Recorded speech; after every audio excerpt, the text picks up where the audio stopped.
100 বারের জায়গায় 115 বার মহাঐশী গ্রন্থ আল কোরআনুল কারীম খতম করেছে। পবিত্র মাহে রমজান উপলক্ষে আফটার স্কুল মাকতাবের উদ্যোগে আয়োজন করা হয়েছে বিশেষ কোরআন খতম কর্মসূচি। এতে কিশোরগঞ্জ জেলার বিভিন্ন স্কুলের 5 শতাধিক শিক্ষার্থী অংশগ্রহণ করে। শনিবার বিকেলে জেলা ক্রিকেট স্টেডিয়ামে দোয়া, গণ ইফতার ও পুরস্কার বিতরণী কর্মসূচির মাধ্যমে এই আয়োজন অনুষ্ঠিত হয়। অনুষ্ঠানে শিক্ষার্থী, অভিভাবক সহ বিভিন্ন শ্রেণী পেশার প্রায় 2000 মানুষ উপস্থিত ছিলেন।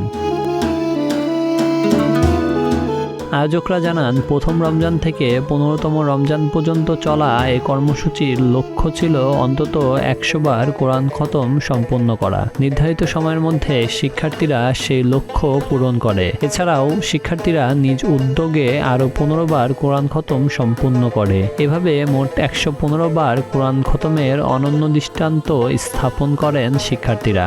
100 কোরআন খতম ও বার্ষিক পরীক্ষার একটি অনুষ্ঠান। আজকে বন্ধুদের সাথে এখানে ইফতার করানো হবে। আজকে খুব ভালো লাগছে এখানে এসে। আমরা সবাই কোরআন খতম দিয়েছি, আমাদের বন্ধুরা কোরআন খতম দিয়েছে। সর্বোপরি আমাদের দালালকারা ইনস্টিটিউট আফটার স্কুল মাকতাবে এসেছি, আমার খুব ভালো লাগছে। আমি পুরস্কারটি পেয়েছি। বার্ষিক পরীক্ষায় 3য় স্থান অধিকার করেছি, তাই আমি এই পুরস্কারটি পেয়েছি। আমার নাম ফাতিমা, আমি নার্সারি দেব। আমাদের বার্ষিক পরীক্ষার পুরস্কার দেব।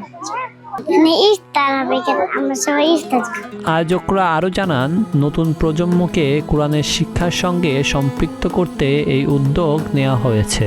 আলহামদুলিল্লাহ, 100 বার কোরআনুল কারীম খতম অনুষ্ঠানে স্কুলের প্রায় 5 শতাধিক শিক্ষার্থী অংশগ্রহণ করেছে, যারা আমাদের আফটার স্কুল মাকতাবের বিভিন্ন শাখায় পড়ছে। আলহামদুলিল্লাহ, আমাদের শিক্ষার্থীরা 100 বারের জায়গায় 115 বার মহাঐশী গ্রন্থ আল কোরআনুল কারীম খতম করেছে। কোরআনুল কারীম শিক্ষা করা, কোরআনুল কারীম পড়া এবং কোরআন কেন্দ্রিক একটা প্রতিযোগিতা মানসিকতা সৃষ্টি করার লক্ষ্যেই আমরা এই প্রতিযোগিতার আয়োজন করেছি। স্কুলগামী শিক্ষার্থীদের কোরআনুল কারীম খতম প্রতিযোগিতার এই আয়োজন, এটা আমাদের সর্বসাধারণ শিক্ষার্থী এবং স্কুলের অন্যান্য শিক্ষার্থীদের উপর একটি গুরুত্বপূর্ণ ইম্প্যাক্ট তৈরি করবে। এই কর্মসূচির অংশ হিসেবে দাওয়া কার্যক্রম ও বিভিন্ন প্রতিযোগিতারও আয়োজন করা হয়।